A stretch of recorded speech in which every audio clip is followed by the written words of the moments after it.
Otimista ou pessimista? Qual é a realidade nacional? Já dizia o grande Martinho da Vila que a vida vai melhorar, a vida vai melhorar. Mas será que vai melhorar? A verdade é que sem um toque diferenciado de origem eternal, não há como mudar a cultura e a realidade social. Por isso, fique em sintonia com a Bíblia e o Jornal.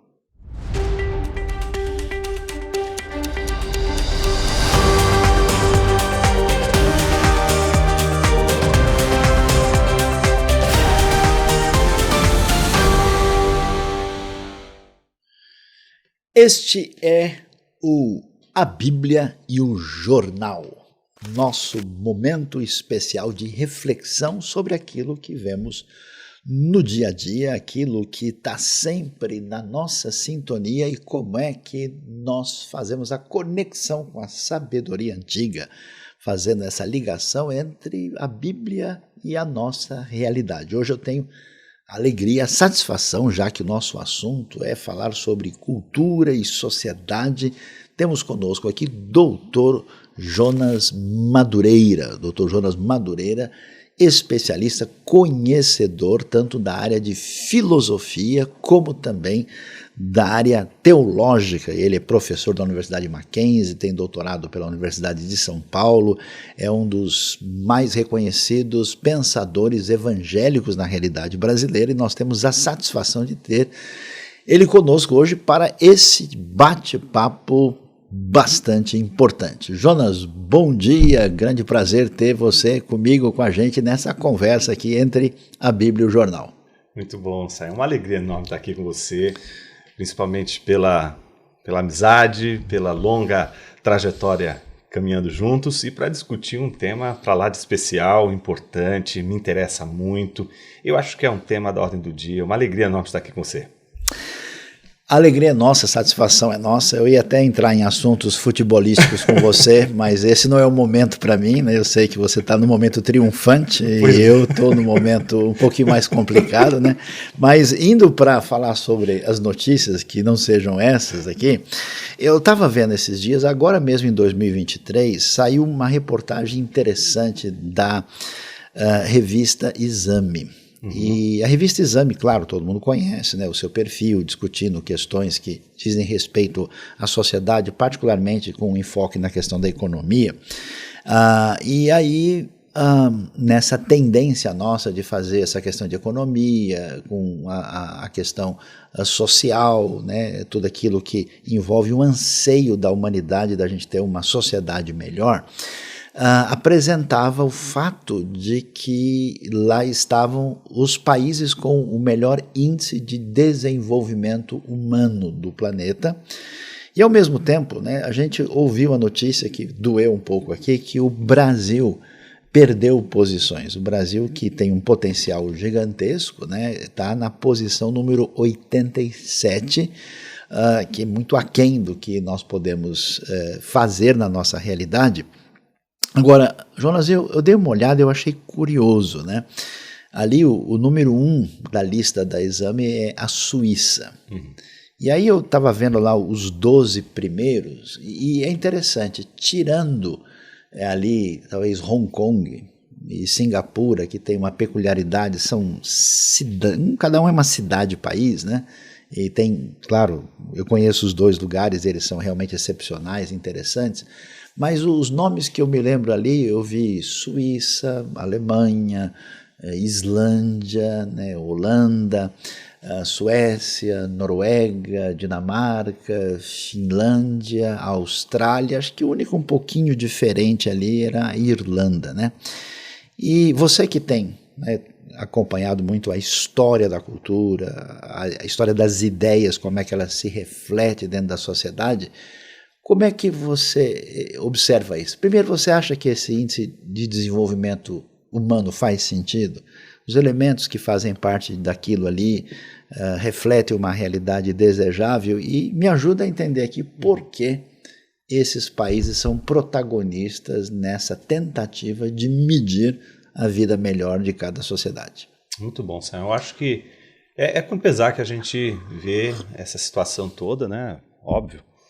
Mas, por um lado, o que parece ser algo atualíssimo, né? Porque de fato a notícia é recente, a gente percebe que isso é trata-se de um problema já desde o século XIX. Você pega, por exemplo, quando estava falando, estava me lembrando do poeta lusitano Antero de Quental. Opa! Em 1871 ele publicou uma das análises que eu acho primorosas. Todo aquele que analisa a cultura brasileira deveria ter a obrigação de ler.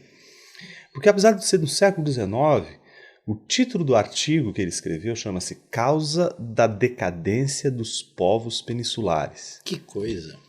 E já no século XIX ele estava fazendo um tipo de análise que ecoa muito com o que você acabou de dizer. Ele faz uma análise e percebe o seguinte: por que países de origem protestante são prósperos, estão cada vez mais prosperando, e não é só em... Interessante, quase todos esses países do IDH elevado são de formação protestante. Pois é, você falou Dinamarca, Noruega, Alemanha. Todos eles, né? É. E veja, o Antero de Quental está analisando e dizendo, olha, não está só falando do poderio econômico. O curioso é que ele está falando também da arte, do desenvolvimento da arte. A gente aqui no Brasil tem às vezes uma visão de que o protestantismo ele seria completamente avesso à cultura, à arte, etc. Mas se a gente dá uma voltinha... Estereótipo, né? É o estereótipo. A gente dá uma voltinha na Europa mesmo, qualquer que seja, a gente já percebe que essa visão não é tão correta assim. Tá? Mas enfim, o que o Antero de Quental tentou mostrar ali como um problema é, olha, se a solução que ele oferece, né, na comparação correto ou não, isso fica para os acadêmicos estudarem e cada vez mais levantarem outras teses, etc. Mas o problema que ele mostrou é que olha, o que eu estou constatando é o seguinte: os povos peninsulares padeceram do ponto de vista de diversas situações, não só do ponto de vista econômico, mas do ponto de vista cultural, enquanto que os povos que foram forjados dentro de uma visão de mundo protestante avançaram do ponto de vista não só econômico, mas também do ponto de vista cultural.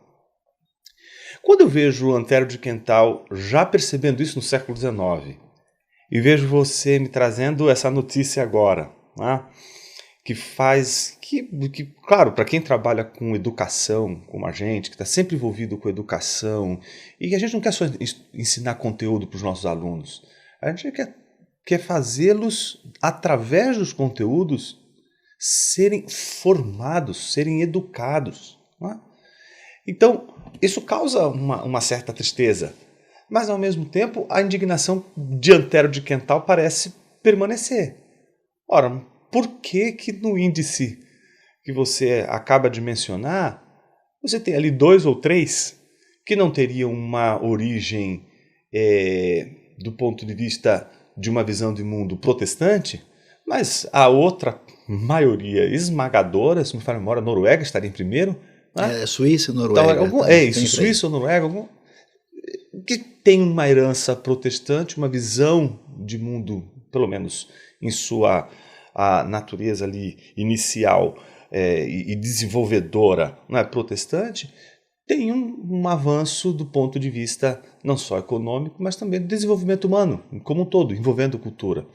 Eu tendo a pensar, Sayão, que há uma discussão que a gente não consegue travar hoje com muita clareza, porque a gente tem alguns entraves emocionais, inclusive.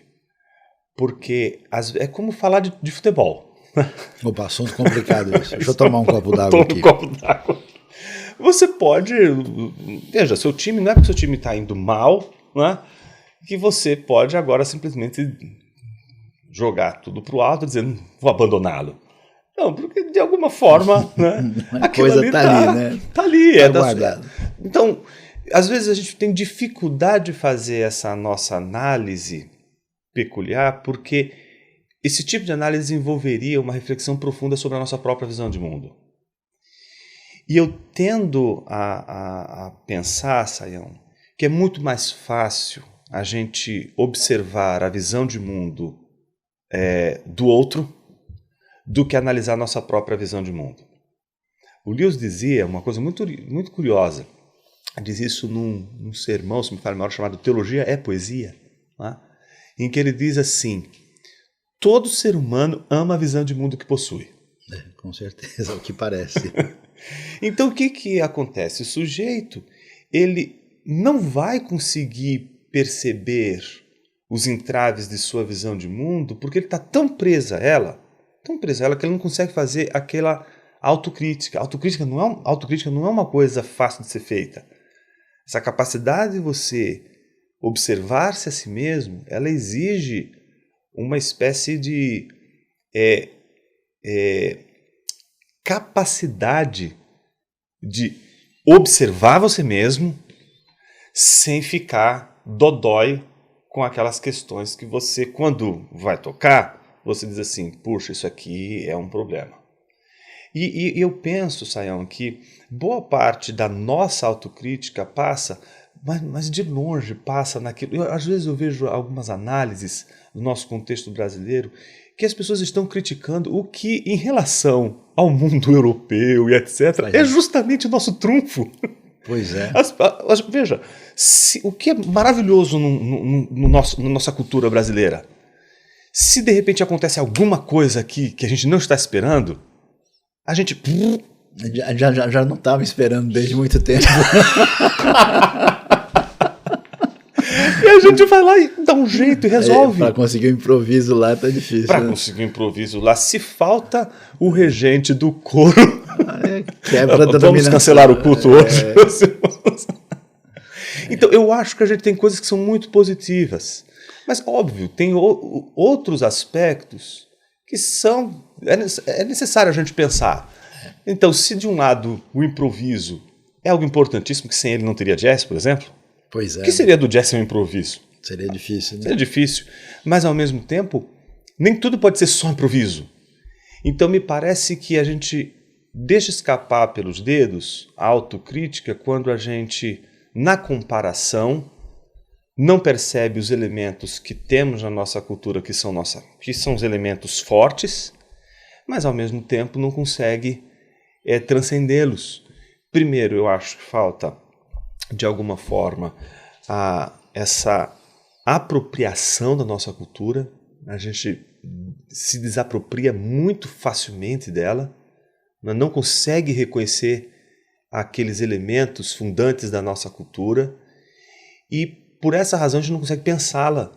E não consegue pensá-la de uma maneira em que a produção cultural ela seja uma produção de desenvolvimento, de crescimento.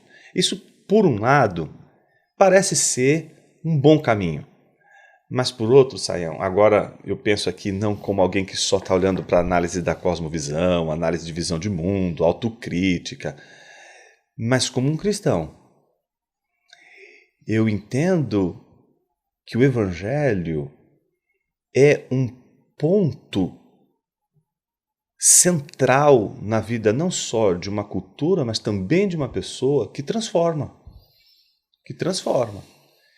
Todas as vezes que a gente coloca, me parece, que qualquer coisa que não seja o Evangelho nessa centralidade, né, e que vai ocupar esse lugar, a gente vai ter desequilíbrios, a gente vai perder o jogo. Quando a gente volta para o Evangelho, eu acho que a gente tem muito mais condições de desenvolver uma cultura sadia. E eu não estou dizendo aqui que... não estou me referindo apenas àquela cultura religiosa dos domésticos da fé. Eu estou dizendo uma produção cultural que contribui para a esfera pública. Então, deixa eu tentar entender. Se eu estou acompanhando bem a sua colocação aqui, a gente não precisa nem deve abrir mão da nossa brasilidade, né? Quer dizer, não estamos dizendo aqui, que seria legal se a gente fosse suíço, fosse norueguês, né? Não é essa a questão. Mas você está falando do Evangelho e aí muita gente, talvez acompanhando a gente, está pensando, agora o pessoal vai usar o assunto para defender a religião deles. Mas o foco aqui é o seguinte, nós não estamos, nesse momento, considerando propriamente detalhes da dogmática ou questões propriamente da teologia, né, no intramuros aí dessa discussão, mas assim, existem elementos nessa tradição protestante de construção de cultura e sociedade que no mínimo merece atenção. Inclusive eu li um artigo interessante falando que muito daquilo que você vê do desenvolvimento histórico recente de lugares como Coreia do Sul, Taiwan, Japão, Hong Kong, Singapura, interagiu de maneira muito forte com a tradição, vamos dizer, do mundo de base protestante e considerou esses elementos na tentativa de reconstrução ou de construção da sociedade. Acho que um exemplo extraordinário é a Coreia do Sul hoje, que em algumas décadas se tornou metade cristã e ela tem um perfil muito peculiar nesse sentido. Então, quando a gente pensa em a questão de pobreza, equidade, ética dentro da sociedade, liberdade, pensa nesses valores que compõem, né, essa realidade desejável como democracia, tal. Eu me lembro, uma vez eu estava passando na Suíça, a gente esteve junto na Suíça, a gente estava passando, e aí estava em Genebra e alguém disse, sabe a pessoa importante aqui do parlamento, então a casa dele é ali, eu não podia nem reconhecer a casa do indivíduo, né? E aí, até eu perguntei para várias, nunca consegui ninguém que pudesse me responder de cabeça quem que é o presidente da Suíça, porque, tipo, ele é irrelevante. Então, o que acontece? Você, como um analista da história, até do ponto de vista social, econômico, filosófico, quais são esses elementos que a gente tem presente numa sociedade protestante que são promissores na construção de uma sociedade e incentivam a cultura de maneira produtiva e que talvez a gente deveria ter a humildade de aprender com essa galera, né? E depois eu quero fazer pergunta difícil para você. Tá bom. Eu entendo, Sayão, que nessa abordagem da questão dos motivos, das razões, um autor que a gente pode até discordar dele de determinados pontos e não concordar 100% com o que ele está dizendo, mas a gente não pode ignorá-lo, é Max Weber. Tá?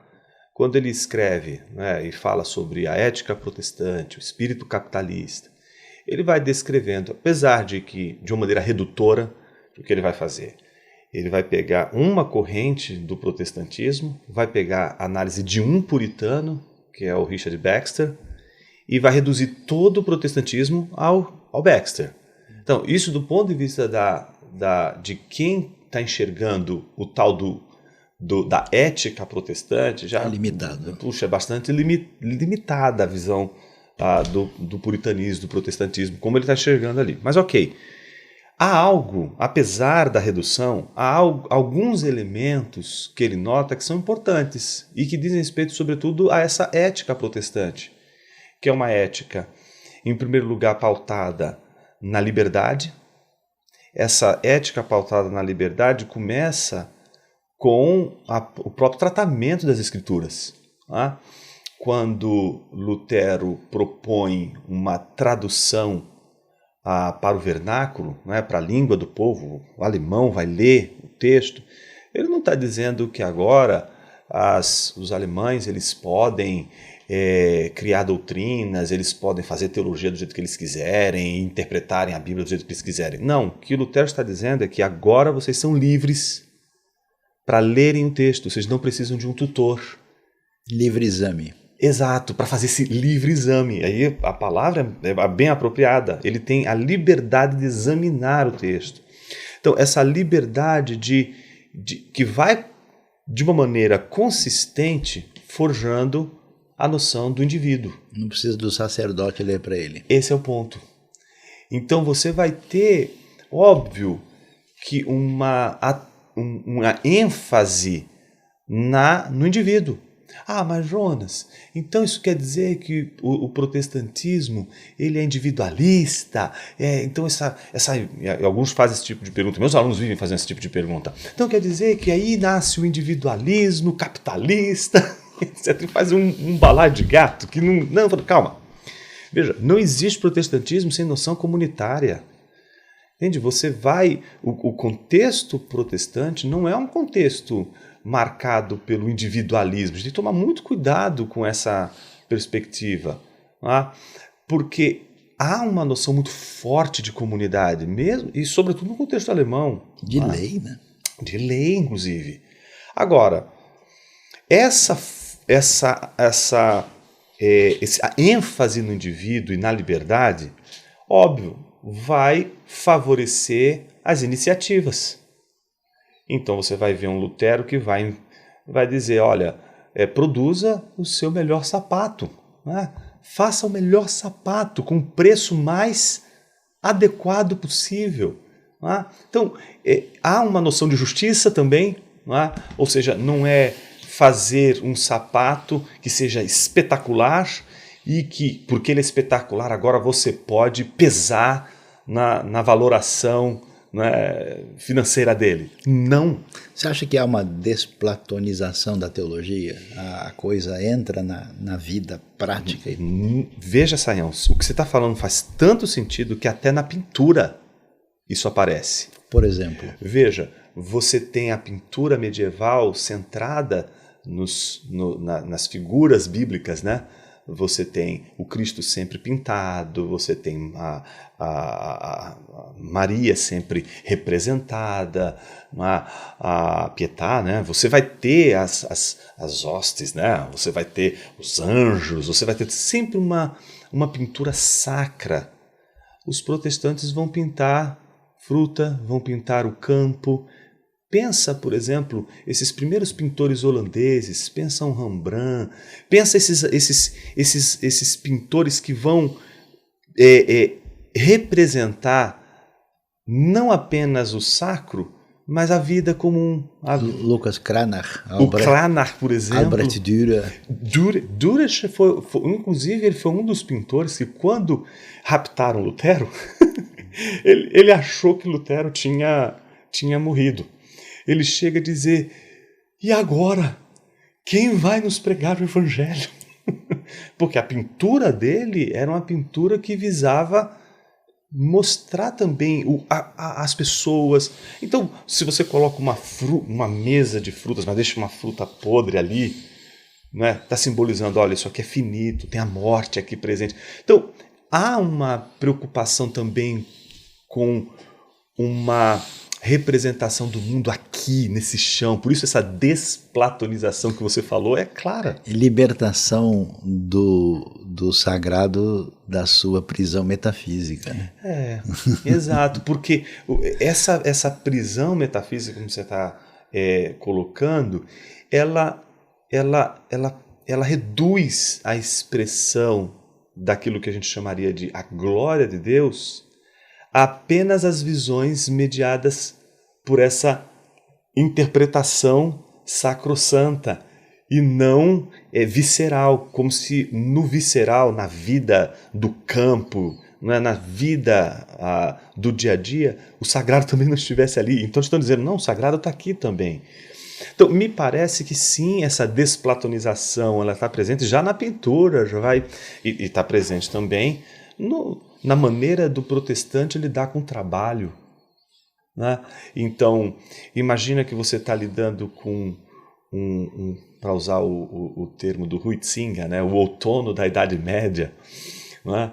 Você está lidando com uma espécie de situação também onde você tem goliardos, que são aqueles caras que vivem a vida, são os arruaceiros, e aquela coisa, né, totalmente prodigal. E você vai ver um protestante, não, peraí, a gente tem que ter espaço para o ócio, mas o ócio é complicado. Se você perde de vista o trabalho, você não tem um descanso. Então, é claro que dos pontos-chave da ética protestante está no trabalho. Ele vê no trabalho a realização do ser humano. Então, essa perspectiva vai, obviamente, interessar para aqueles que, dentro de um sistema feudal muito fechado, muito já determinado, e que estão dizendo, não, eu preciso essa casta, ninguém vai conseguir tirar deles nada, ninguém vai se envolver ali.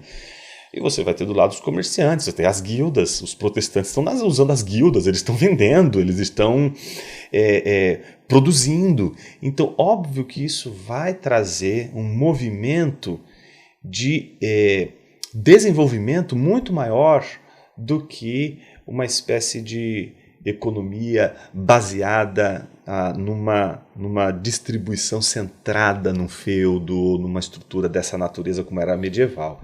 Então, eu entendo que sim, os protestantes eles desplatonizam, eles na esteira do Weber, né, tem uma ética do trabalho muito forte, então isso provoca, óbvio, desenvolvimento. Você vai ver que é uma das coisas mais interessantes, né? Você lê um John Bunyan, né? O Peregrino, e você compara com Macunaíma. É um pouco diferente. Você vai ver que é muito diferente, a personagem é diferente, não é? A maneira como lida com a vida é diferente. Então, óbvio que é uma análise superficial, porque a gente está falando a partir de literatura, uma série de coisas, mas me parecem serem sinais. Né? Então, mas você falando isso, eu acho realmente curioso, e aí quando você tem uma larga experiência no ambiente universitário, como eu também, e eu acho assim, né, infelizmente o óbvio não está à disposição de todos, né? A gente, por exemplo, olhando para a história da Europa, você vai ver os povos da Escandinávia sendo tipo os últimos a serem cristianizados, né?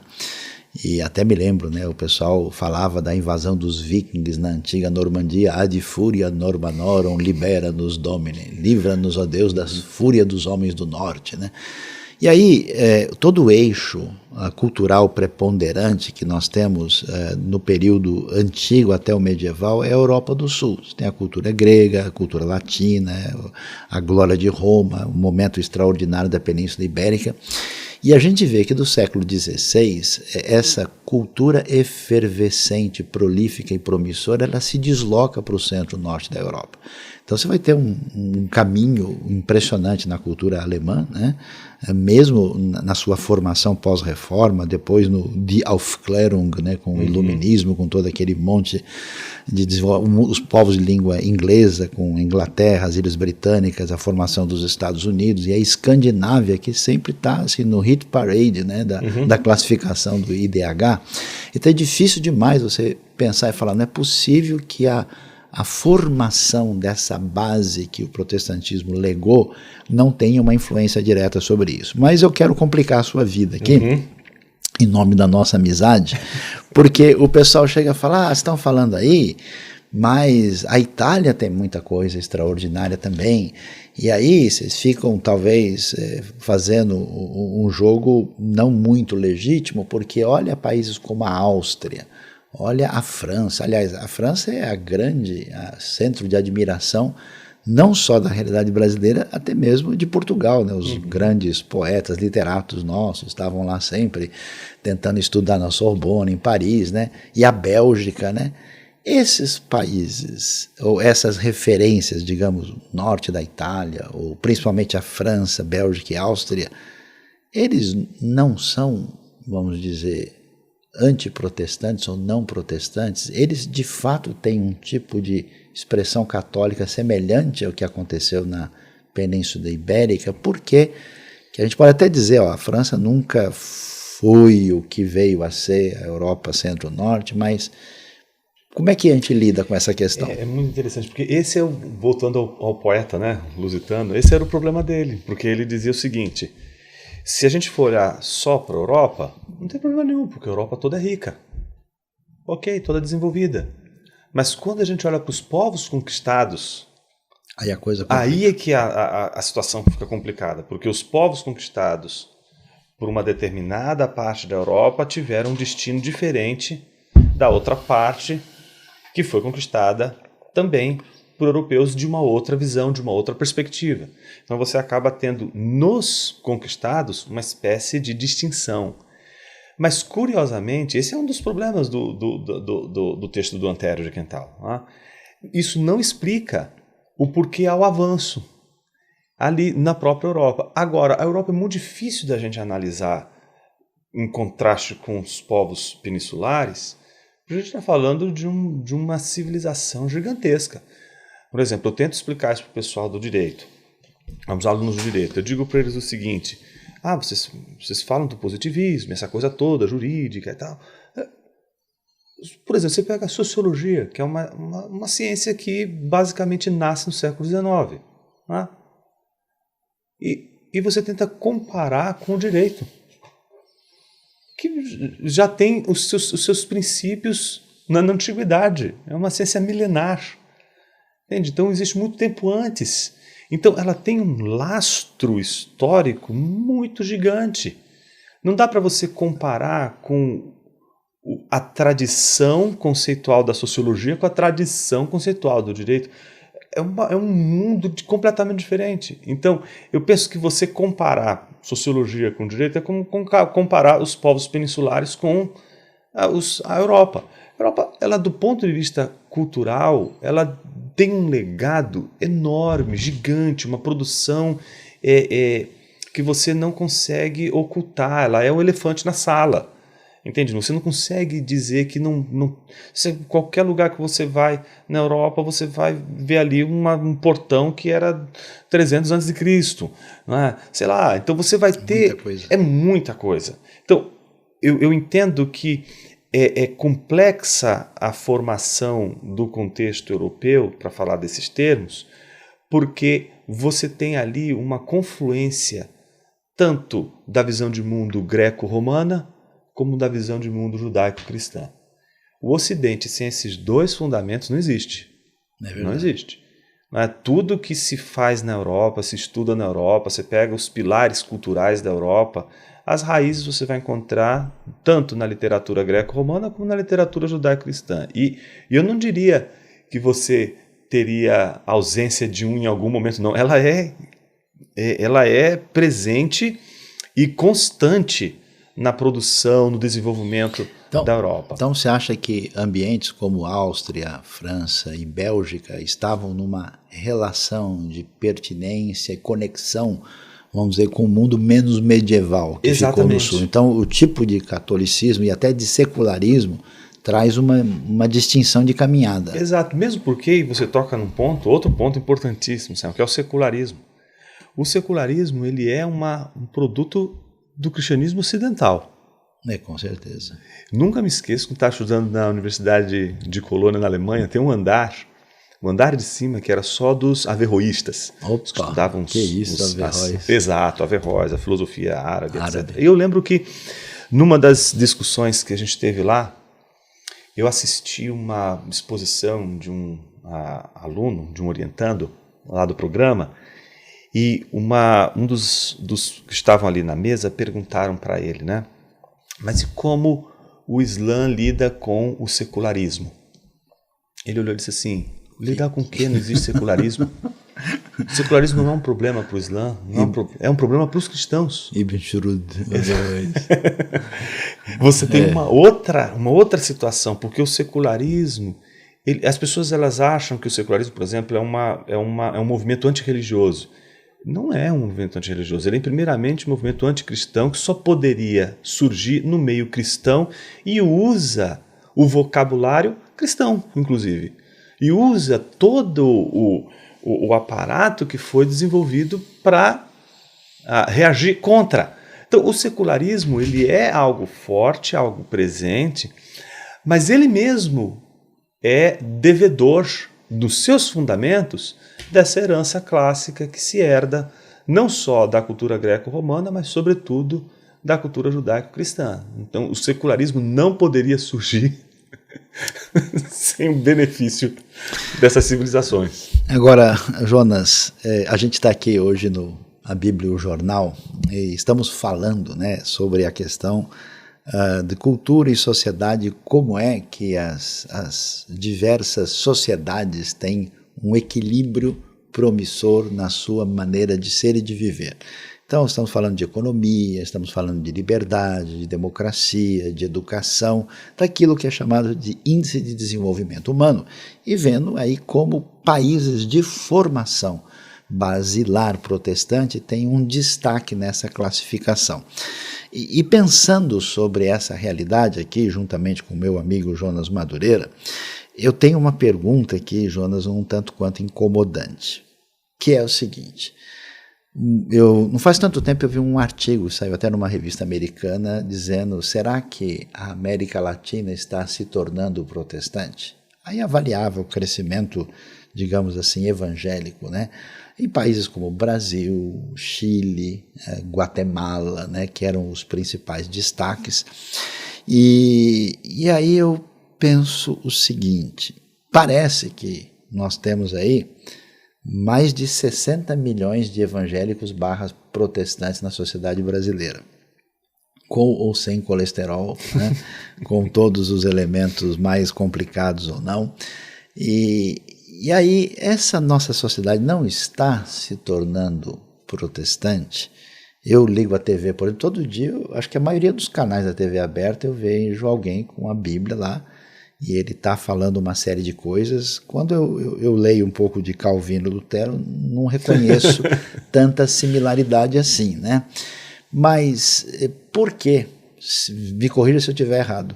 Por que essa realidade religiosa que aparece, por exemplo, no Brasil, em grande parte da América Hispânica e em outros lugares do mundo também, mostra para a gente um tipo de protestantismo, meio evangélico, de teor um pouco diferente? Esse contexto, será que tem potencial para produzir uma sociedade assim, ou ele é reflexo de uma outra situação?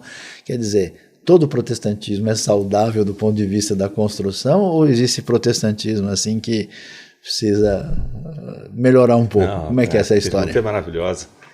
Já começa pelo termo evangélico, né? Se você falar evangélico na Alemanha, é um luterano. Se fala evangélico no contexto britânico, já é um outro evangélico que é diferente do evangélico norte-americano, e que no contexto latino-americano, especialmente no Brasil, também é outro contexto, tem outros princípios, né?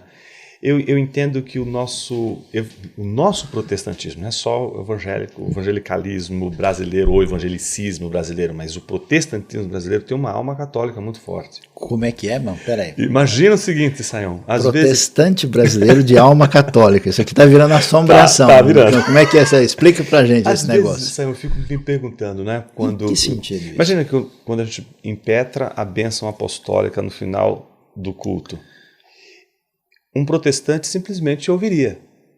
Mas no momento que o protestante faz assim, ó, baixa a cabeça, fecha o olho e chupa o dente. Entendeu?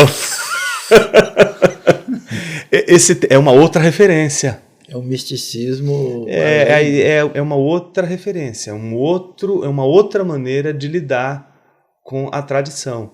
E veja, não há como a gente se livrar disso. Eu acho que o pensador protestante que não consegue enxergar essas coisas e analisar elas com clareza e sensibilidade, a ponto de perceber que isso está entranhado, não vai conseguir entender o evangelicismo ou o evangelicalismo brasileiro.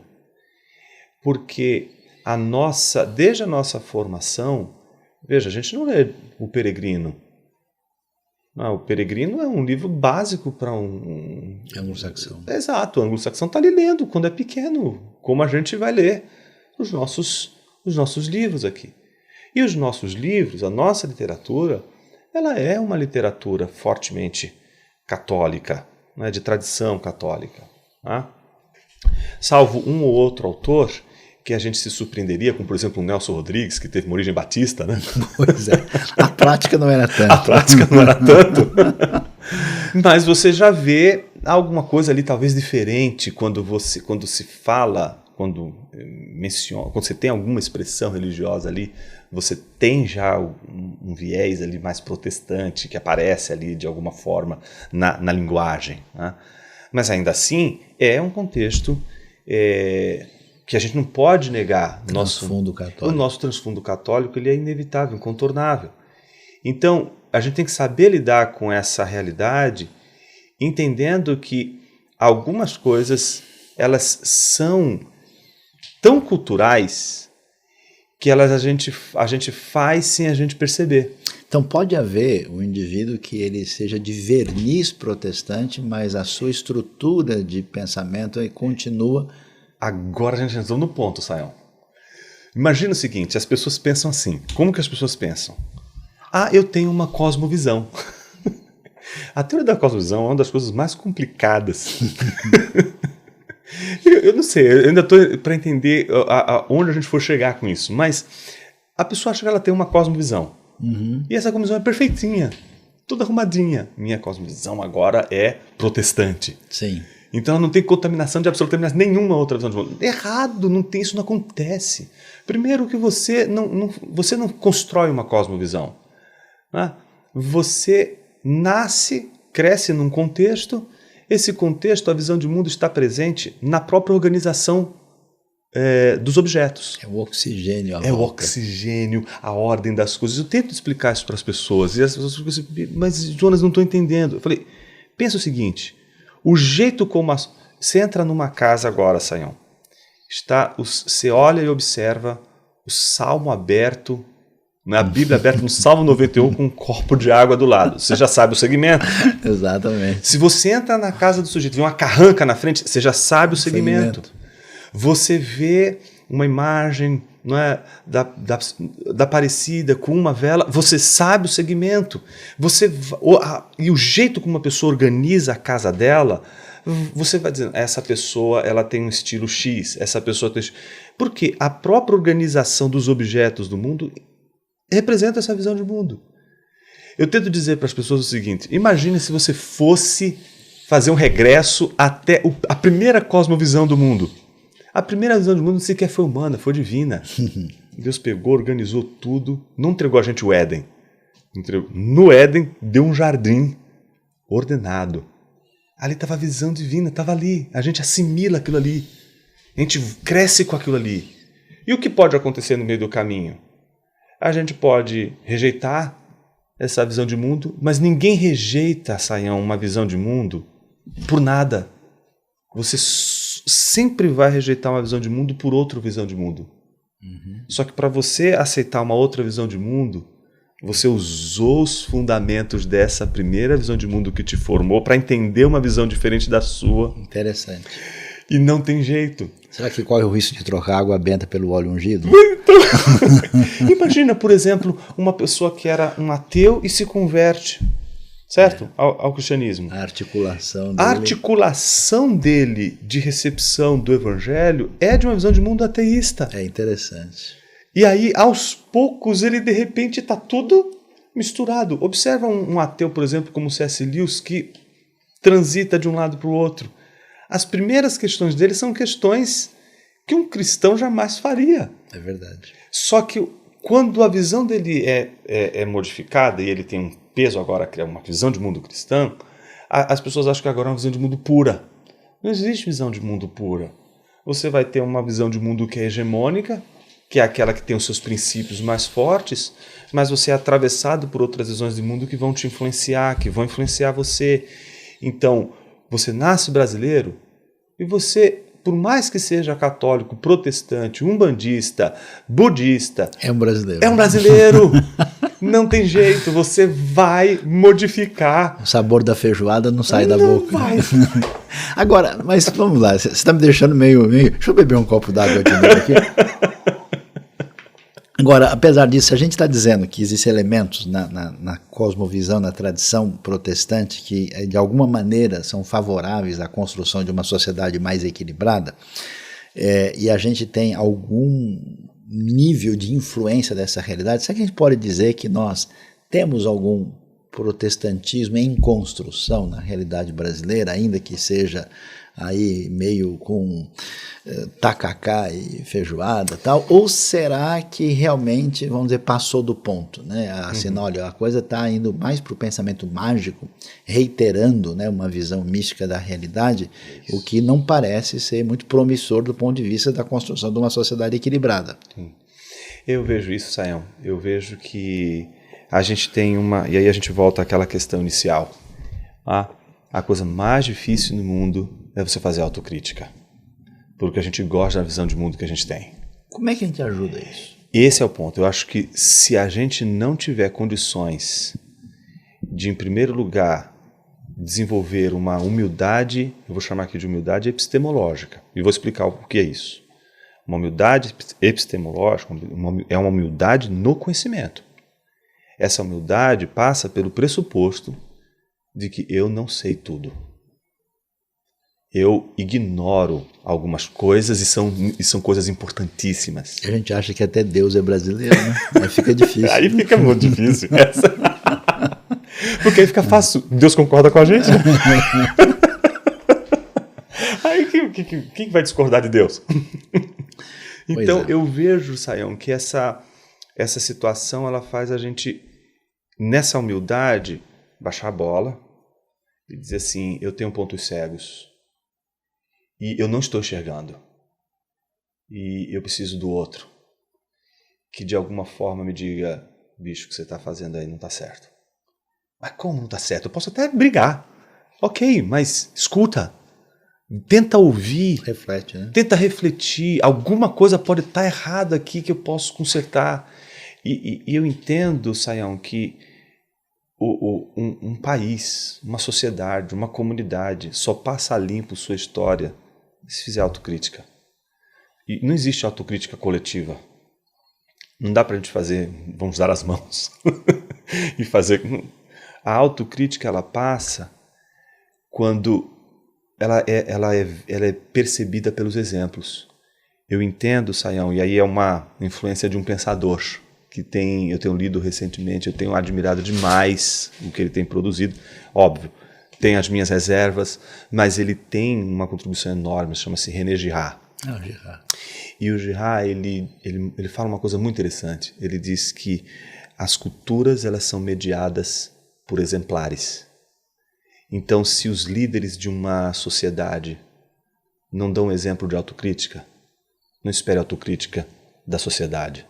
Então, os faróis da cultura, os artistas, os religiosos, né, sacerdotes, pastores, presidentes, ministros, juízes, senadores, políticos, se a camada que lidera uma sociedade é incapaz de fazer autocrítica, como é que a gente pode esperar do povo autocrítica? Então, eu acho que ele tem toda a razão quando ele diz que o desenvolvimento de uma cultura começa quando a liderança é capaz de fazer autocrítica e mudar. E aí eu me pego numa situação que é a da tristeza inicial, da sua fala inicial. E eu entendo essa tristeza, porque a gente olha o nosso país e a gente viaja o Brasil, né, Sayão? E quando a gente viaja o Brasil e viaja para fora, a gente olha e fala assim, meu senhor, a gente está sentado num tesouro. É extraordinário. É extraordinário. O que a gente tem aqui é uma coisa extraordinária, mas ao mesmo tempo a gente tem um aspecto autodestrutivo que me parece ser corrigível.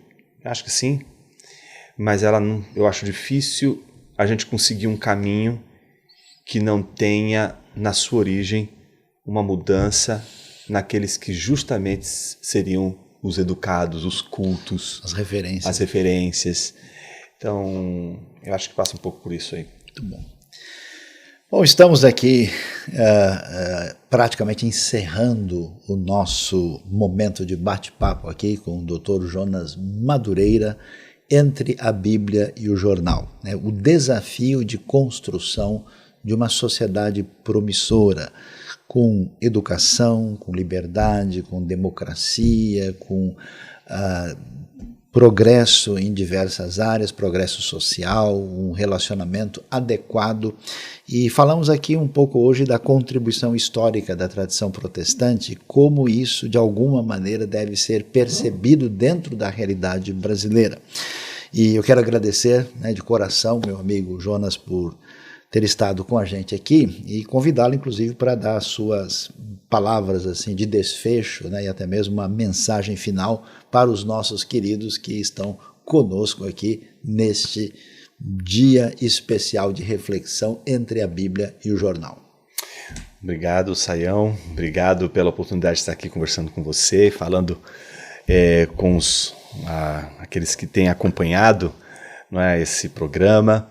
Realmente, acho que a questão da cultura, como a própria palavra já evoca, né, é uma questão de jardinagem, é uma questão de cuidado, e é tão interessante, que se você pega a natureza, parece que, né, uma árvore, as flores, elas não precisam do homem para se desenvolverem, elas se desenvolvem.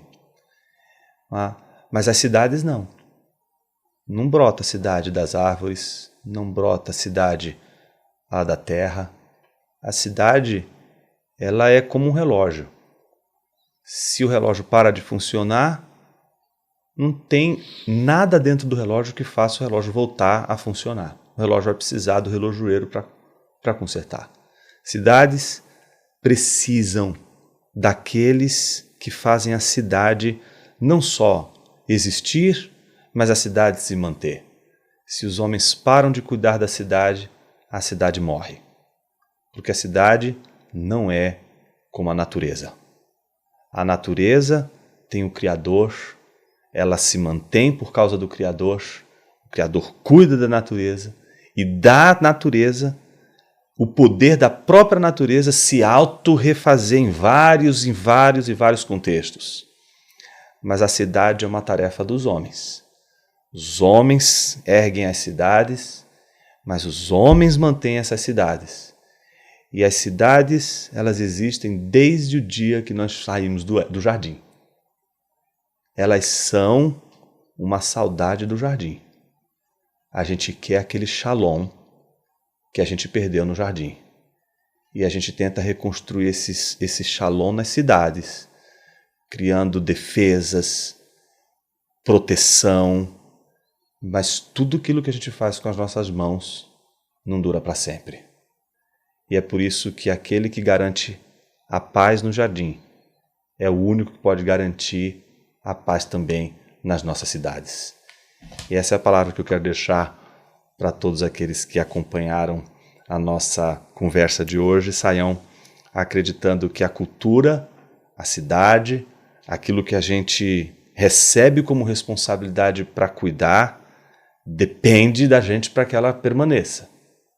Mas é porque depende da gente que ela não pode permanecer para sempre. A gente precisa de mais, precisa de Deus. Que bom.